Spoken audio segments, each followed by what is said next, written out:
savez pourquoi beaucoup de gens n'ont pas de temps de prière personnelle? C'est parce que les gens sont habitués à prier seuls lorsqu'ils font face à la souffrance. Lorsqu'il n'y a pas de souffrance dans leur vie, ils n'ont plus de temps de prière. Là, ils se réfugient seulement en allant prier dans des équipes, dans des groupes de gens. Parce qu'il se dit, là, j'irai prier pour l'église, j'irai prier pour quelqu'un, j'irai prier pour les autres. Moi, je n'ai pas besoin de prier en ce temps-ci parce que je n'ai pas de problème. Tu te trompes, nous ne prions pas Dieu seulement sur le lieu de notre joie. Nous prions Dieu même sur le lieu de notre peine. Voilà pourquoi, lorsque nous sommes dans la joie, nous devons prier. Lorsque nous sommes dans les tourments, nous devons prier. Lorsque nous sommes dans la paix, nous devons prier. Et lorsque nous sommes dans les troubles, nous devons prier. Laissez-moi vous dire, la prière, c'est le moyen par lequel le ciel entre en contact avec la terre. Nous faisons descendre sur la terre les choses qui sont invisibles. Nous ordonnons et permettons au ciel, à ce qui est divin, de se manifester sur la terre. Nous permettons à Dieu d'entrer dans les affaires humaines. Je parle toujours sur l'importance de la prière. La prière. J'ai vu dans la parole du Seigneur, en lisant ma Bible, que de toutes les choses que les apôtres ont pu demander à Jésus, ils ont demandé la prière. Ils n'ont pas demandé autre chose. Parce qu'il y a tellement une beauté dans la prière. C'est tellement magnifique. C'est tellement puissant. Au point où ils sont allés vers Jésus pour ne pas dire, Seigneur, donne-nous l'argent. Apprends-nous à faire les miracles. Ils ont dit, Jésus, enseigne-nous à prier. Enseigne-nous à prier. Alors, c'est très important de connaître l'importance de la prière. La prière, c'est la respiration de l'âme.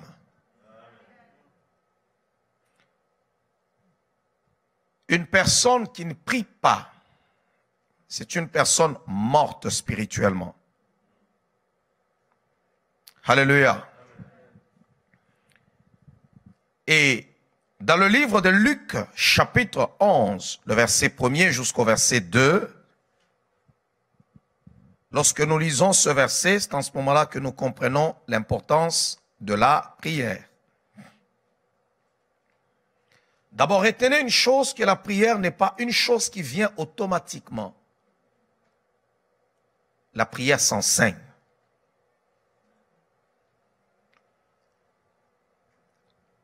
Le fait de crier,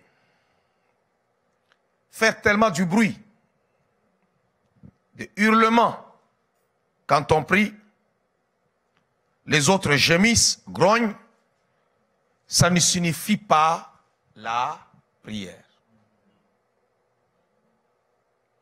Ce n'est pas parce qu'on a prononcé de bonnes paroles que nous allons attirer l'attention de Dieu. Alléluia. Est-ce que quelqu'un m'entend? Ce n'est pas parce que nous allons prononcer de bonnes paroles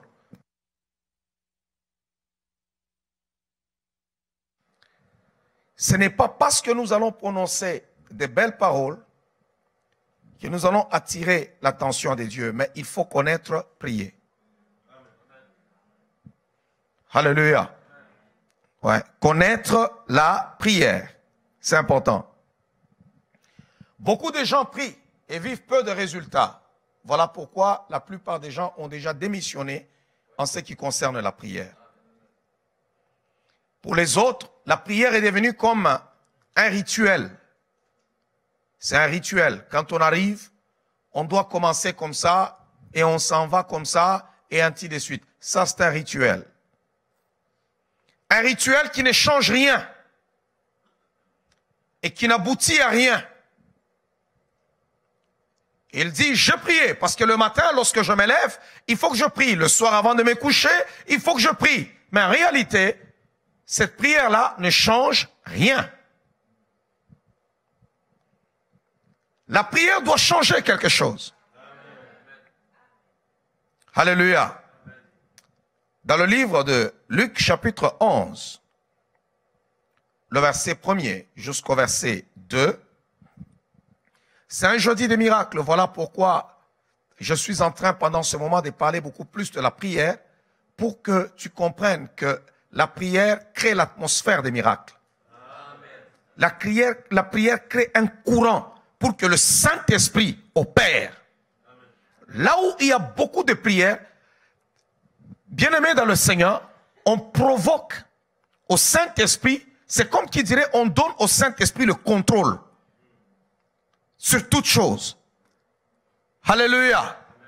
Mais lorsqu'on ne sait pas prier, là où on ne prie pas, ça devient difficile que le Saint-Esprit opère. Très difficile. La Bible déclare, Jésus priait un jour en un certain lieu. Même dans notre génération aujourd'hui, il est facile de trouver aujourd'hui dans l'église des gens qui cherchent la bénédiction matérielle.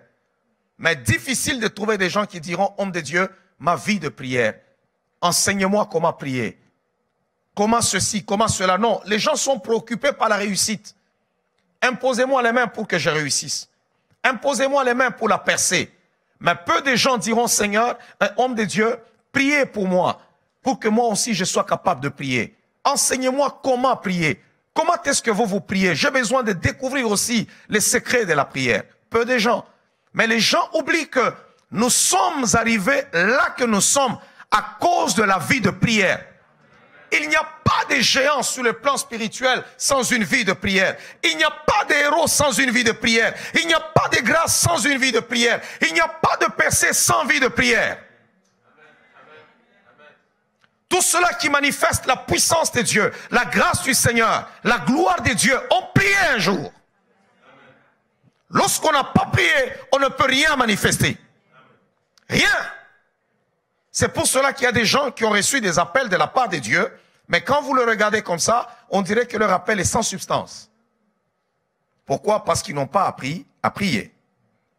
Alors, Jésus priait un jour en un certain lieu. Lorsqu'il eut achevé, un de ses disciples lui dit, « Seigneur, enseigne-nous à prier comme Jean l'a enseigné à ses disciples. » Ça me frappe beaucoup. Et pourtant, pourquoi? Parce qu'ils étaient juifs. Tous les juifs connaissent prier. Depuis qu'ils sont enfants, depuis le berceau, ils sont juifs. On leur enseigne comment prier.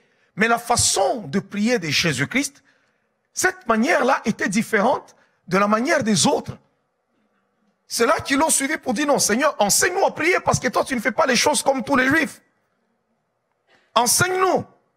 Il y a une façon de prier que nous avons en tant qu'évangéliques. Il y a une façon de prier pour les catholiques. C'est simple. Un catholique devant un repas, il fait juste au nom du Père et du Fils et du Saint-Esprit. Amen. Ouais, je ne sais pas, ça vient de quelle Bible? Ça, moi, je ne sais pas, ça vient d'où? Le Père, depuis quand le Père devient le front? Au nom du Père, le Fils est là, et puis les deux épaules, Saint, et puis Esprit. L'homme est terrible. Non, je vous dis la vérité, comment quelqu'un peut-il concevoir une affaire comme ça? Et c'est comme un rituel. Il suffit qu'on soit quelque part devant un danger, tu vois, la personne te sort ça vite. Oh. Devant le repas, allez. Avant de faire quoi que ce soit, ça ne signifie rien. Amen. Alléluia. Rien du tout. C'est comme quelqu'un qui se gratte la tête. C'est comme une personne qui se gratte le cou. C'est la même chose. Ça ne veut rien dire. On n'a pas vu Jésus-Christ t'asseoir. Sinon, on allait nous écrire ici, l'un des apôtres de Jésus-Christ l'a suivi pour dire, Seigneur, enseigne-moi comment faire ça avec beauté. Quand tu fais au nom du Père, tu mets tes doigts sur le front, et puis tu les mets sur ton cœur. Je ne sais pas si c'est sur le cœur ou c'est où là-bas. Et puis, non, c'est écrit nulle part. Bien-aimé, avant d'être évangélique, j'ai été catholique. Amen. C'est écrit nulle part. C'est par fanatisme. que les gens soutiennent certaines choses. Pourquoi? Parce qu'on est habitué à aller. Non, il faut faire ce qui est écrit dans la Bible. Pas ce que les hommes ont inventé. Parce que ça ne veut rien dire. Présente-toi devant un démon et fais au nom du Père et du Fils et du Saint-Esprit. Les démons, ils te regardent, ils sourient même. Et puis, ils t'étranglent.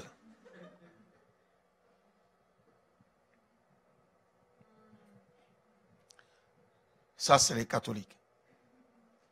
Mais là, quand vous arrivez chez les évangéliques et pentecôtistes, eux, c'est prier tout simplement en faisant du bruit. Même pour rien. Surtout s'ils parlent en langue, là vous allez voir quelqu'un. Ouh, brrr, oh, oh, gaga, ouh, brrr. Et puis après, rien ne se passe. Et il a prié. Waouh. C'est là que les apôtres ont vu Jésus-Christ. Lui, quand il prie, non, ils ont fait que, non, ces messieurs, ils prient autrement. Alléluia. Le révérend Paul Mukendi, un homme de Dieu, pour prêcher la parole sans compromis, pour révéler Jésus-Christ dans toute sa gloire, pour briser les liens,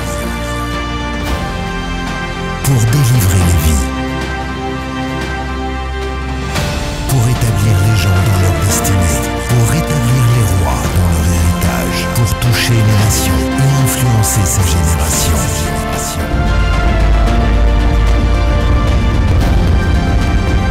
Un prédicateur authentique, audacieux, surprenant, vrai.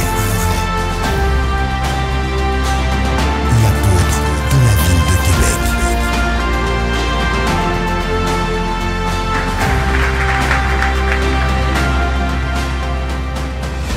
Je me souviens quand on était dans les débuts de la foi, des fois tu es là, la nuit tu ouvres la Bible, tu mets ça au chevet de ton lit. Quand tu dors, tu mets ça là-bas et dans la tête on se disait, tu ne vas pas faire des mauvais rêves ou bien on ne va pas t'attaquer la nuit. Alors je n'ai jamais oublié cette expérience-là. Il y avait un frère qui faisait tout le temps des cauchemars. Alors on lui a dit, non, ouvre ta Bible seulement. Et à une autre, on a dit à une dame là, ouvre ta Bible, mets ça devant la porte de ta maison.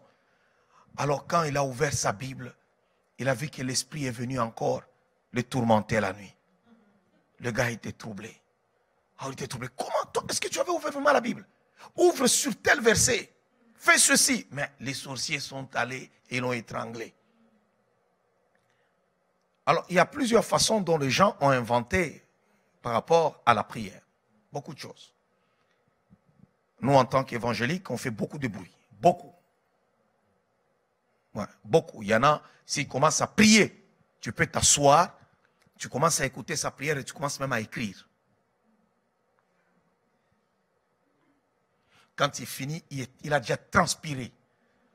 Ouh, je le vois là-bas. Waouh, c'était chaud aujourd'hui, mais rien ne se passe. Non, je vous dis vrai. Les autres, ils prient dans le cœur, comme Shaorlin. Ils sont juste très silencieux.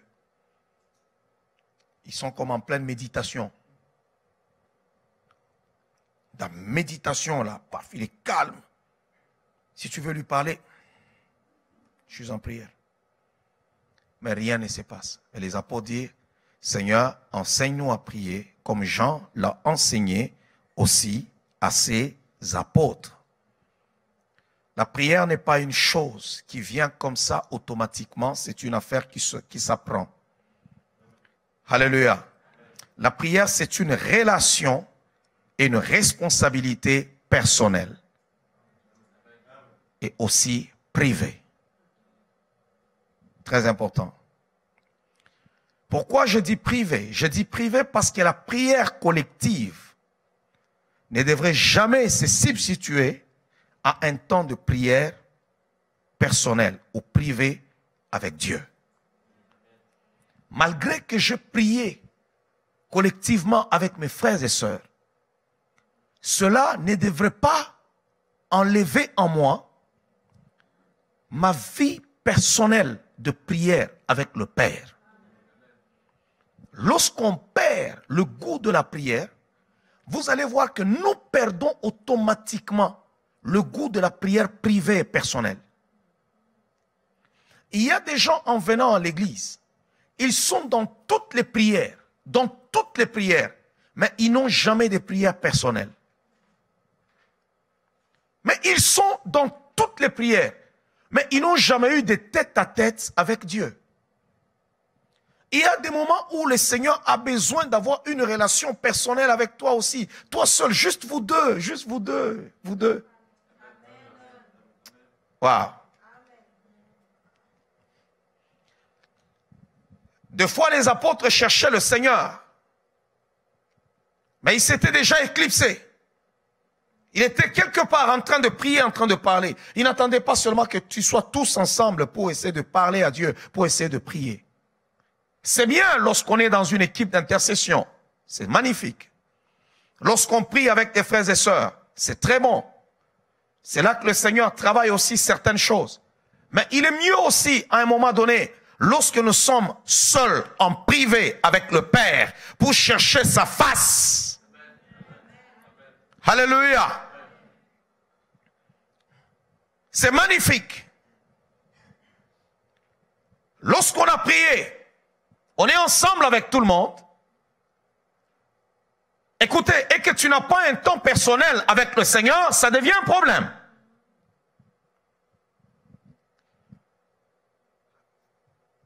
La chose la plus importante dans ta vie, c'est de dire, Seigneur, vous savez, il y a des gens qui connaissent le programme. Ils savent qu'à telle heure, on a prière, à telle heure, on a ceci. Et ils respectent le programme. Mais ils ne pourront jamais prendre un temps de prière seul avec Dieu. Ça devient lourd et même presque impossible. C'est là que tu peux tester si tu as une vie de prière ou pas. Parce que ta vie de prière peut devenir une routine. Tu sais que je dois monter à la maison de Dieu. Ça peut devenir comme une tradition. Selon la tradition, on fait comme ça, on fait ceci. Mais ta vie personnelle avec Dieu. Vous savez que des fois, dans la vie personnelle avec Dieu, je n'ai pas juste besoin de réclamer, de passer 2 heures du temps avec lui. Des fois, Dieu te réclame 30 minutes. Alléluia. Ouais, ne dormez pas. Suivez-moi. Des fois, Dieu te réclame 30 minutes. Il veut tout simplement que tu puisses t'asseoir avec lui et lui parler, Seigneur, regarde, tout ça, ainsi de suite. Vous savez que dans les moments où nous sommes seuls avec Dieu, l'homme intérieur, par le Saint-Esprit, il est tellement attaqué. C'est là que Dieu nous déshabille. On voit les choses telles qu'elles devaient être vues. Et Dieu nous transforme en même temps. Vous savez pourquoi beaucoup de gens n'ont pas de temps de prière personnelle? C'est parce que les gens sont habitués à prier seuls lorsqu'ils font face à la souffrance. Lorsqu'il n'y a pas de souffrance dans leur vie, ils n'ont plus de temps de prière. Là, ils se réfugient seulement en allant prier dans des équipes, dans des groupes de gens. Parce qu'il se dit, là, j'irai prier pour l'église. J'irai prier pour quelqu'un. J'irai prier pour les autres. Moi, je n'ai pas besoin de prier en ce temps-ci parce que je n'ai pas de problème. Tu te trompes. Nous ne prions pas Dieu seulement sur le lieu de notre joie. Nous prions Dieu même sur le lieu de notre peine. Waouh. Est-ce que quelqu'un peut acclamer le roi des rois?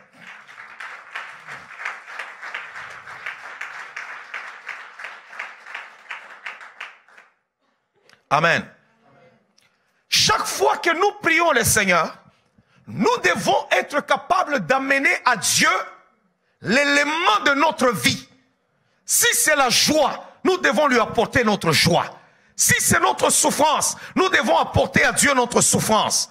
Si c'est notre chagrin, on doit apporter à Dieu notre chagrin. Nous apportons à Dieu par la prière l'élément de notre vie. Parce que nous prions sur le lieu de notre circonstance.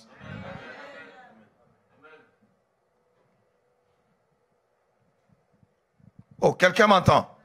Voilà pourquoi, lorsque nous sommes dans la joie, nous devons prier. Lorsque nous sommes dans les tourments, nous devons prier. Lorsque nous sommes dans la paix, nous devons prier. Et lorsque nous sommes dans les troubles, nous devons prier. Ah, Dieu est bon, Dieu est bon, Dieu est bon, Dieu est bon, Dieu est bon, Dieu est bon. Alléluia. Seigneur, enseigne-nous à prier comme Jean l'a enseigné à ses disciples. Enseigne-nous à prier.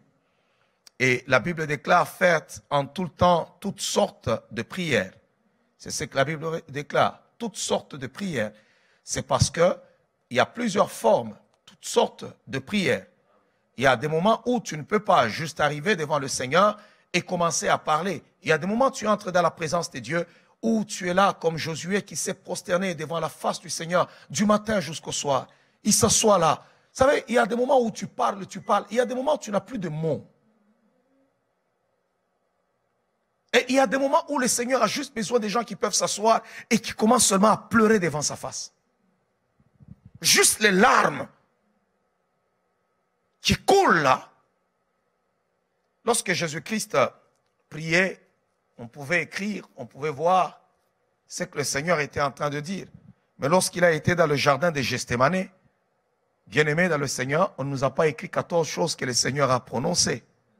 Juste quelques phrases. C'est terminé. Il y a des circonstances de ta vie qui ne demandent pas à multiplier de vaines paroles, comme la Bible le dit. Mais ça demande des gens qui savent déjà comment capter le battement du cœur de Dieu. Il avait juste besoin du réconfort. Il avait besoin de beaucoup de force pour aller affronter ce qu'il devait vivre. Ce n'était pas facile. On devait le battre. On devait cracher sur lui. On devait l'humilier. Et il avait besoin d'être fortifié. Voilà pourquoi un ange est descendu pour le fortifier. C'est la seule fois où je vis le maître prendre quelques disciples pour dire « Ok, priez avec moi ». Et lorsqu'il les a trouvés endormis, il leur a reproché pour dire « Mais ok, vous n'avez même pas été capable de veiller avec moi même une heure ». Là, on voit quelqu'un qui cherchait le soutien. Il cherchait la force des autres. Et c'est très important. La prière des autres peut aussi devenir notre énergie et notre béquille au moment de la souffrance. Lorsque tu souffres, ne prends pas ton fardeau seul. Tes frères et sœurs peuvent t'aider à porter le fardeau de ta vie. Oh, quelqu'un m'entend? Acclamons le Seigneur.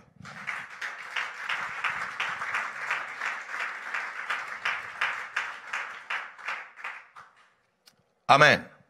Alors, les disciples ont dit à Jésus, Seigneur, enseigne-nous. Enseigne-nous. Alors, dans la plupart des cas, vous trouvez certaines personnes qui prient. Ils prient et c'est fini. Ils observent. Quand ils entrent dans une église quelque part, la plupart des gens ont appris à prier comment? En observant les autres. Ils regardent, ils observent. Ils regardent là-bas, ils observent. Si tu observes par exemple quelqu'un qui est en train de prier, tu regardes là-bas, tu vois le frère qui prie, il crie là-bas, Jésus! Demain, toi aussi, tu vas commencer seulement à être là-bas quand tu commences à prier, Jésus! Alors là, de l'autre côté, tu vois l'autre, tu l'observes, lui, il est là-bas. Oh non, je lis. Toi aussi, tu commences à lier seulement. Mais personne n'est enseigné. Comment ça se fait? Voilà pourquoi beaucoup de gens prient, mais n'ont pas de résultats. Parce qu'on ne leur a jamais enseigné comment prier. Nous demandons aux gens de prier, mais on ne leur a jamais enseigné comment prier. La prière s'enseigne.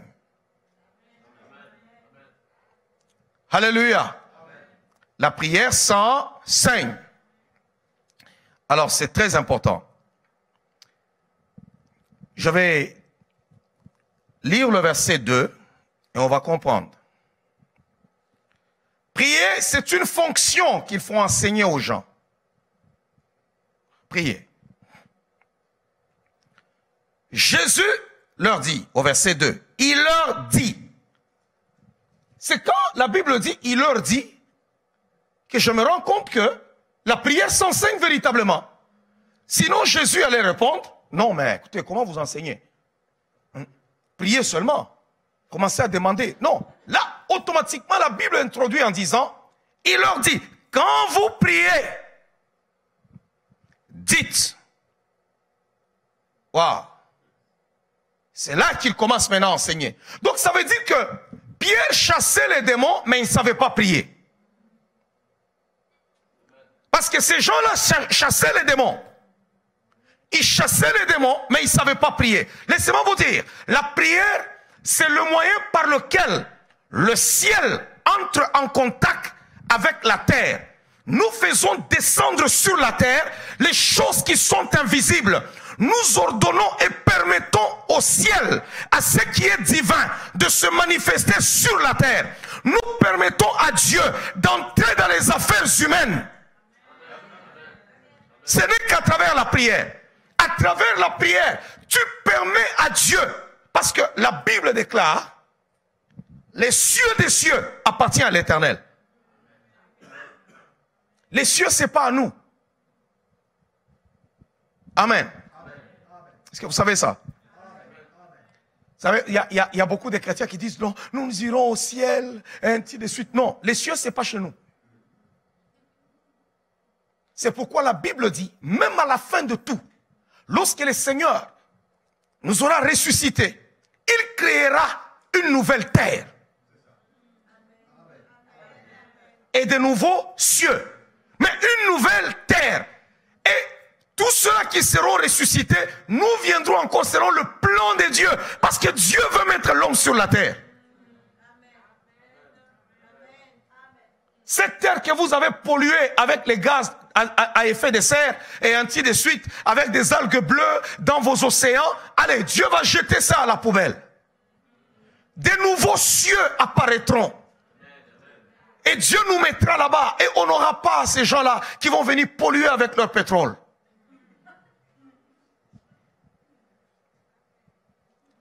Alléluia. Est-ce que quelqu'un m'entend? Alors, comme Dieu a donné au fils d'Adam la terre, Dieu ne peut pas interférer dans les affaires de la terre sans l'autorisation d'un homme. Posez-vous la question, Dieu pouvait libérer seulement les enfants d'Israël comme ça de l'Égypte. Il descend, un ange descend là-bas, allez, sortez, sortez, sortez. Non, pour que le ciel intervienne, il faut que les fils des hommes permettent. Je ne sais pas si quelqu'un me comprend, je ne sais pas si quelqu'un me comprend. Même dans ta propre famille, pour que le diable agisse, il faut qu'il y ait un agent qui pourra lui permettre. Pour que Dieu bénisse ta famille, il faut qu'il y ait quelqu'un dans cette famille-là qui pourra permettre à Dieu de descendre. Pour que Dieu descende dans une ville, il faut que dans cette ville-là, qu'il y ait un homme, qu'il y ait une personne ou des gens qui diront, Seigneur, nous aussi nous appartenons à cette ville. Nous voulons que tu entres parce que tu as donné la terre au fils d'Adam.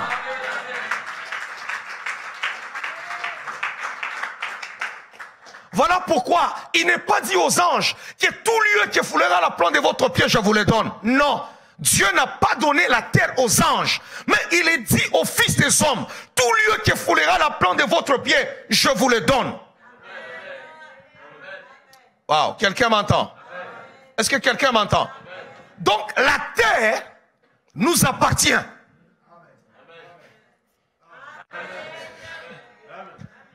La terre nous appartient. Il n'y aura pas d'extraterrestre pour venir nous chasser de la terre. C'est notre terre. C'est Dieu qui nous l'a donnée. Il n'y aura pas d'extraterrestre. Non, pour venir nous chasser de la terre. Jamais. C'est à nous. Même quand Dieu nous sauve, après, il nous retourne encore sur la terre. Il y a un problème avec la terre. Il y a des gens qui me regardent, oh, encore, on va encore retourner. Oh, on va retourner sur la terre. Il faut lire la Bible, ce n'est pas mon invention. Parce que le plan de Dieu n'échoue jamais. Maintenant, pour que Dieu intervienne, ça veut dire que la prière crée un couloir. Lorsqu'il n'y a pas de prière, c'est comme si les anges qui ont ta bénédiction sont en train de se promener et il n'y a pas de porte pour qu'ils descendent et qu'ils déposent dans ta vie. Ils ne savent pas descendre, déposer dans ta famille. Ils ne savent pas descendre, déposer dans ton église. Ils ne savent pas agir dans ta vie. Maintenant, quand il y a la prière crée maintenant une porte. La prière ouvre tout ce qui était fermé. Alors il commence à descendre. C'est là que le Fils de Dieu dit, vous verrez des désormais les anges monter et descendre, monter et descendre, monter et descendre dans une maison où il y a la prière, dans une famille où papa ou maman prie, dans une église où on prie, dans une ville où on prie. On crée un courant pour que les anges montent et descendent, pour qu'ils montent et descendent, qu'ils montent et qu'ils descendent. Maintenant regardez, pensez-vous que ces anges-là, ils montent pourquoi? Et ils descendent pourquoi? Ils ne montent pas les mains vides. Ils montent avec vos prières, ils montent avec vos œuvres pour les présenter auprès du Père. Et Dieu donne la solution, ils redescendent encore. Alors quand tu ne pries pas, la puissance des anges, les actions des anges dépendent de la force de ta prière.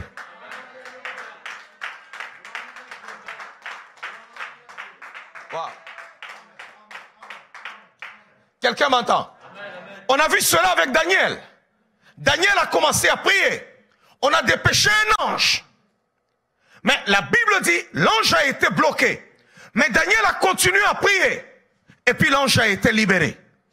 Oh, je veux en ce jour que Dieu augmente ta capacité de prière. Je veux en ce jour que tu regardes la beauté de la prière. C'est pour cela qu'il y a la vie de certaines personnes. C'est une vie sans rosée. Une vie sans graisse de la terre. Parce que dans la vie de l'homme, il y a deux choses. Il y a la graisse de la terre, là où les anges montent. Et il y a la rosée du ciel, et ils descendent. Waouh, waouh, waouh, waouh, waouh, waouh, waouh, waouh, waouh, waouh, waouh. Est-ce que tu peux acclamer le roi des rois?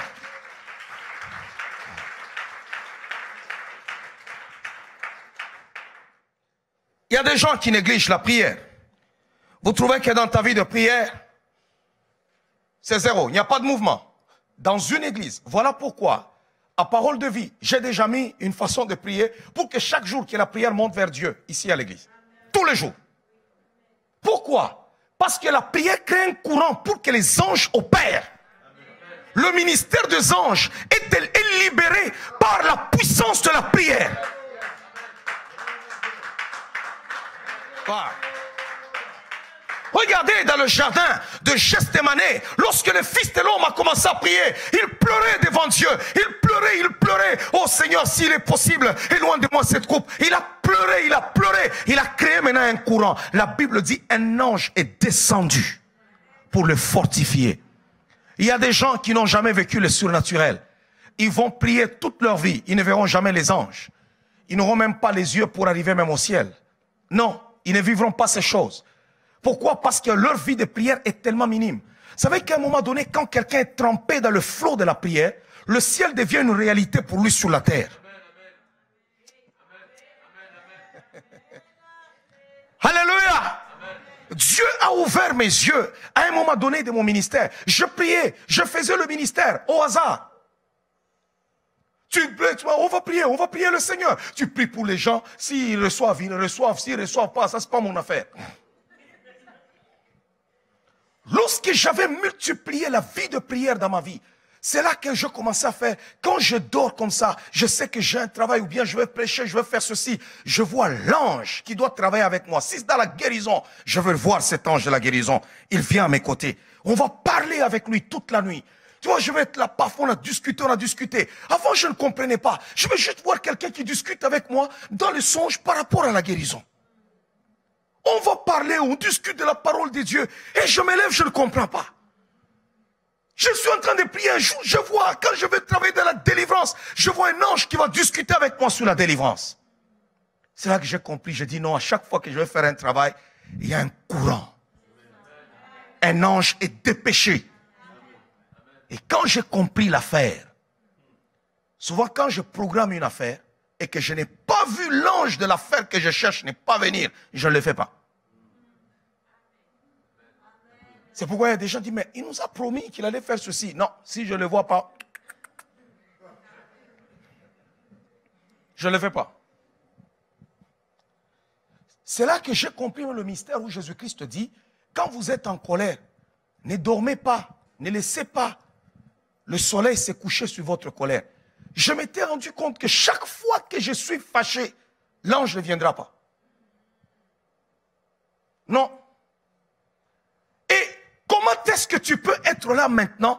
Tu es dans un courant là avec les anges. Comme Jacob qui arrive à un camp où il dit à un lieu, il a appelé Mahanaïm. La Bible dit parce qu'il a vu des anges. Oh. Amen. Vous ne connaissez pas ce verset? Dans le livre de Genèse. Parce que vous me regardez maintenant comme si j'étais un extraterrestre. Je suis en train de vous dire des choses. Dis, mais l'homme de Dieu, qu'est-ce qu'il est en train de dire là? Oh Seigneur. Non, c'est la vérité, c'est ce que je suis en train de vous dire. Alléluia. Je vais vous chercher le verset. Et ça va vous faire du bien.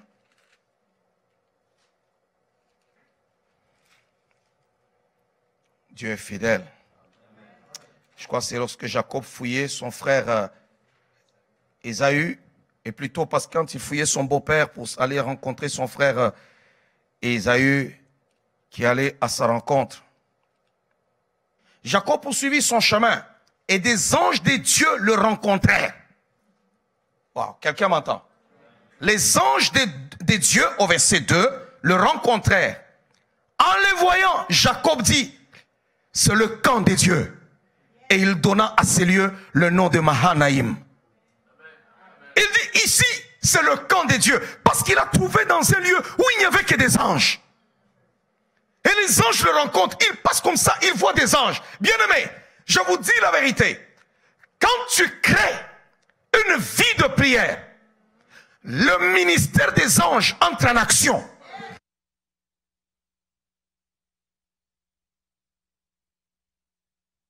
Un ange peut entrer là où toi tu ne peux pas. Tu peux commander comme ça, paf, et Dieu ordonne à cet ange, entre dans ce bureau-là, va me prendre ce dossier-là, va me renverser cette histoire, va faire ceci, va faire cela. Bien-aimé, le ministère des anges en action amène la réalité de Dieu dans la vie des hommes.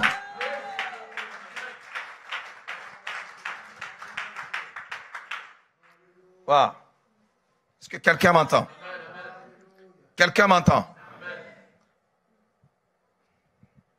Seigneur, enseigne-nous à prier. Quelqu'un peut dire à son voisin, oh, j'ai besoin d'apprendre la prière. J'ai besoin d'apprendre la prière. C'est vrai que c'est tellement bon quand on parle de la prière que ça va trop vite. Ta vie de prière, elle est tellement comme ça, minime. Dans une petite boîte. Quand tu as prié une journée, tu penses qu'on va te donner un trophée.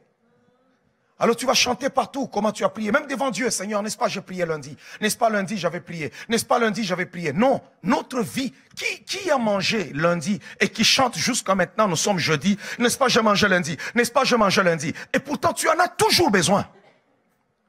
Comme les poumons ont besoin d'air, ainsi, notre âme a besoin de la prière.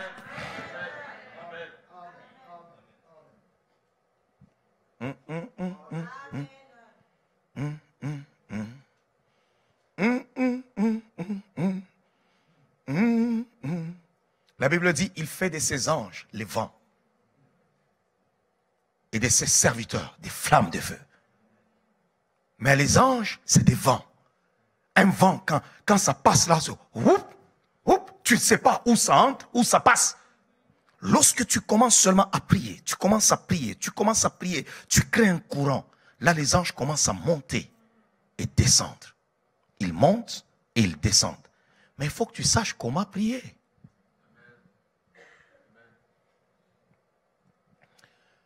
Un jour, je suis assis, j'étais là en train de prier le Seigneur. Et puis à un moment donné, je vois, parce qu'un serviteur de Dieu sérieux, il connaît, qui a déjà travaillé la vie de prière, il connaît les anges qui travaillent dans son ministère. Je connais même leur nom. Les anges qui travaillent dans ma vie. À un moment donné, j'ai vu, pendant qu'on était en train de parler, je vois qu'il y avait un ange que je ne connaissais pas, le visage. J'ai eu peur. J'ai dit non. Parce que je me suis vite rappelé du verset que les fils de Dieu, quand ils sont allés auprès de Dieu, Satan aussi, il s'est introduit comme dans le livre de Job. J'ai eu peur. Alors je lui ai posé la question. Je dis, mais toi là, qui es-tu? C'est là que cet ange-là me parla. Ministère. Il y a quelques années de cela. Il dit, ton combat est rude dans cette ville. Le Père m'a envoyé pour venir soutenir ton ministère. Je dis, mais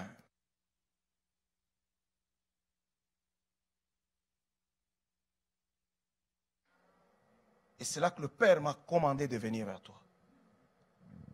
Je suis allé sur l'ordinateur, j'ai tapé, je ne te donne pas le nom de l'homme de Dieu, ça me concerne moi-même. J'ai tapé et j'ai vu effectivement qu'il venait de mourir. Je dis, ok, c'est bon. Vous ne voyez pas, malgré la tempête, malgré ceci, malgré cela, il y a une affaire invisible avec laquelle les gens sont en train de se battre, mais ils ne comprennent pas. Non, je vous dis vrai. Qui te dépasse, même toi-même? Qui me dépasse, même moi-même? Bien aimé, est-ce qu'à un moment donné, tu ne t'arrêtes pas un peu toi-même, tu regardes, tu dis, ah, qu'est-ce qui se passe, mon Dieu? Je pense que tous ces gens-là qui me combattent, qui me poursuivent derrière, là où ils sont, ils ne comprennent rien. Vous savez ce qu'ils pouvaient croire avant? Ils pouvaient croire que non, c'est un petit noir qu'on va aller écraser comme ça facilement. Parce que si on va arriver juste comme ça, on souffle dessus, et puis c'est fini. Non, mais on voit que, vous savez, il y a un petit arbre dans la forêt qui ne se casse jamais. Même l'éléphant peut se pencher. L'éléphant peut se pencher dessus, elle se penche aussi. Aussitôt l'éléphant se lève, elle se redresse.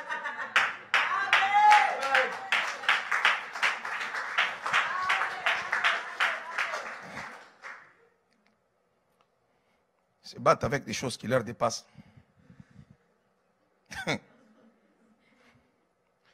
Il y a une femme, une fille, qui vivait chez ses parents. Son père était sataniste, un occultiste. On lui avait demandé d'offrir en sacrifice son enfant. Et cette fille priait. Elle priait beaucoup. C'était une intercesseuse. Et chaque fois avant de se coucher, elle va prier son Dieu.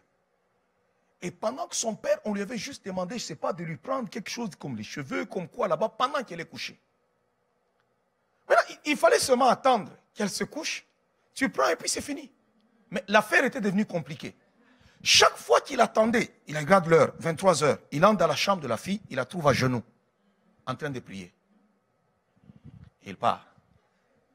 Minuit, il rentre dans la chambre, elle est à genoux.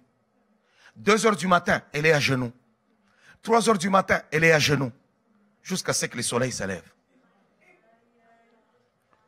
3 jours, quoi, le papa se fâche. Commence à dire à la fille, écoute, toi tes prières maintenant nous dérangent dans la maison ici. La fille regarde son père et dit, mais non, papa, hier j'ai dormi d'ailleurs profondément. J'étais endormi. Hier, je n'ai même pas pu prier 1 heure du temps. Non, à 2 heures du matin, tu criais là dans ta chambre. Je dis non, moi je dormais. Le lendemain, il arrive encore. La fille est toujours à genoux. Non, c'était l'ange de la fille. C'était son ange. Alléluia. C'était son ange. Je ne vais pas trop parler du mystère des anges. C'est pourquoi vous voyez quand Rhodes était en train de taper, plutôt Pierre tapait à la porte, et que la servante là, Rhodes, arrive à la porte, elle entend la voix de Pierre. Elle court, elle dit, Pierre est là. Ils ont dit non. Qu'est-ce qu'ils ont dit? C'est son ange. Parce qu'il y a des moments où l'ange peut prendre même ta voix.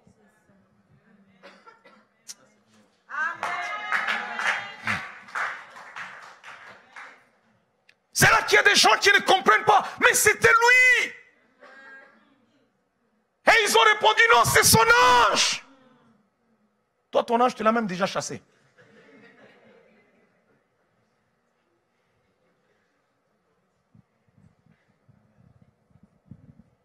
C'est pourquoi la Bible dit, l'ange de l'Éternel campe autour de ceux qui les craignent, afin de les arracher du danger.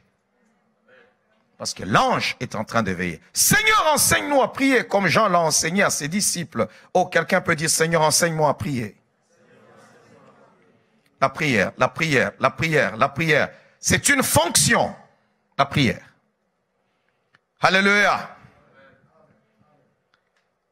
Tu dois susciter, que Dieu suscite dans ton cœur la soif de la prière, la soif de la prière, la soif de la prière, la soif de la prière. Il y a des moments où tu entres en prière comme ça, paf, tu commences seulement à parler à Dieu. Bien-aimé, tu commences seulement à parler en langue. L'Esprit te dit seulement, parle en langue. Tu n'as pas besoin d'autre chose. Là, l'Esprit commence à intercéder. Tu commences seulement à parler. Tu parles, tu parles, tu parles. Et puis, paf, c'est terminé. Maintenant, quand toi, tu es habitué à la routine, d'abord, tu commences, il y a des gens qui commencent toujours avec un chant. Oh, gloire, gloire. Allez, le chant est fini. Maintenant, on va demander, Seigneur, le Saint-Esprit. Seigneur, remplis-moi, Père de gloire, remplis-moi. Et puis, il termine là-bas. J'ai besoin seulement de le remercier maintenant. Seigneur, merci. Jésus, merci. Tu m'as gardé toute la journée. Je suis allé au travail. Je suis revenu. J'ai conduit ma voiture. Tu es avec moi. Oh Jésus, merci, merci, merci. Maintenant, je dois confesser les péchés. Lave-moi par ton sang précieux, Jésus. Pardonne-moi de mes péchés. Et puis, je dois faire la prière d'autorité. Maintenant, pour chasser un peu les esprits, un peu, pour que ce temps de prière soit libéré. Maintenant, même s'il ne ressent pas l'oppression démoniaque, ni quoi que ce soit, même si la présence de Dieu a déjà chassé les démons, lui doit faire la prière d'autorité. Ça, c'est un homme qui est dans le rituel. Oui, ça, c'est le rituel. Donc, il commence encore là-bas. Non, au nom de Jésus, esprit un peu. J'ai besoin de prier dans toute liberté. Tout esprit démoniaque qui est en train d'interférer contre la prière maintenant. Je chasse au nom de Jésus, au nom de Jésus. Ah, il transpire, il a prié. Et il y a des gens, quand il a prié, ce jour-là, tu étais bien rassasié. Vous savez, tu peux être rassasié, tu crois que tu es rempli du Saint-Esprit. Quand on est rassasié, la voix sort, hein? Comme si on t'a donné un micro. Mais quand tu es en jeûne et prière, ta voix est faible. Alors, quand tu as prié, tu as prié, tu as prié, tu penses que non, aujourd'hui, wow, le Seigneur m'a exaucé. Allez, maintenant, tu commences maintenant à prier. Oh Dieu, regarde maintenant mon problème. Regarde maintenant ceci. Non, le Seigneur a enseigné comment vous devez prier pour avoir les résultats. Quand vous commencez, dites, Père. Je m'arrête par là. Alléluia.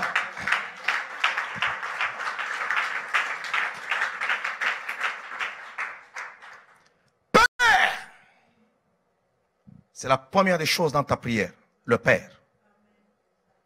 Et ton Père qui n'est pas sur terre, mais ton Père qui est aux cieux. Oh, quelqu'un peut dire Amen. Amen. Dis d'abord à ton voisin que mon Père est au ciel. Alléluia. Père, nous allons tenir debout.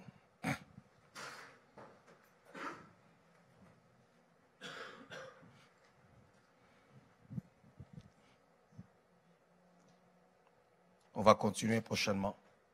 Je vais entrer en profondeur maintenant pour t'enseigner le chemin d'aller avoir des résultats. Voilà pourquoi tu pries, tu transpires. Tu te mets des déodorants, tu transpires encore, tu mets le parfum. Mais après, il n'y a rien qui se passe. Mais j'ai besoin d'abord en ce jour que Dieu puisse t'accorder la soif de la prière.